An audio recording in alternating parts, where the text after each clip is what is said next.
Hello everyone, welcome back to my channel. This is Joker. Last time we talked about 治. It can be used as 治水, which means to deal with the water, or 治理水患, which means to deal with the flood.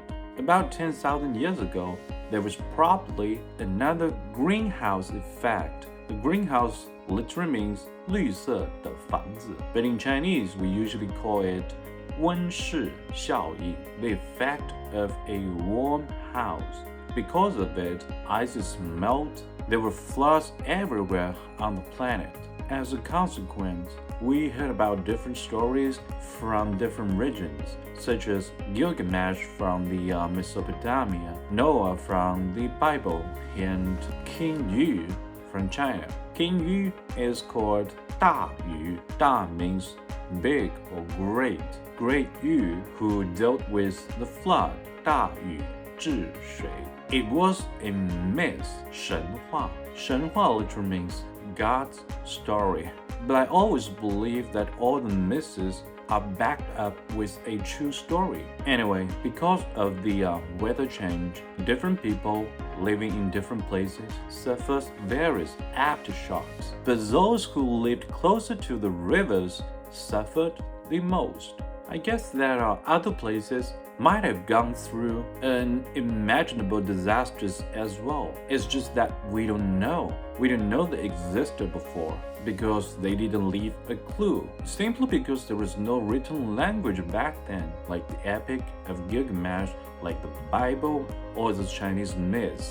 Why only people who lived closer to the river invented written language? Of all the premises, I guess there's one possible assumption. Agriculture needs water. That's why people live along the riverbank, and agriculture can help to feed some extra population. The surplus, the remainders, in Chinese it is called 剩余产品. The 剩余产品 enabled some elites not necessarily have to participate in farming, in producing, while they can still get enough food.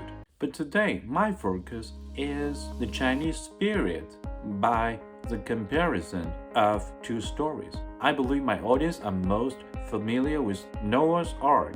Think about it.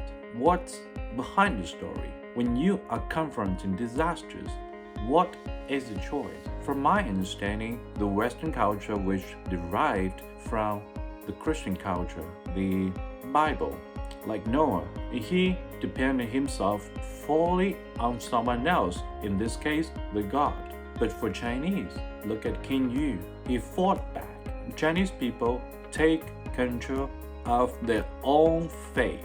They don't surrender. Actually, King Yu was not the first one to deal with the water. He took over from his dad. His dad failed because he tried to block the river. However, King Yu successfully solved the issue by dredging the riverbed.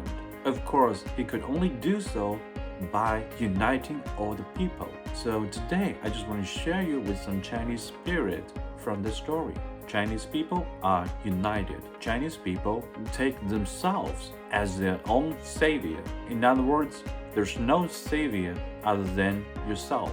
世上没有救世主，你才是你自己的救世主。Take control of your fate. Grab it. Seize it. Grasp it. You are your own savior.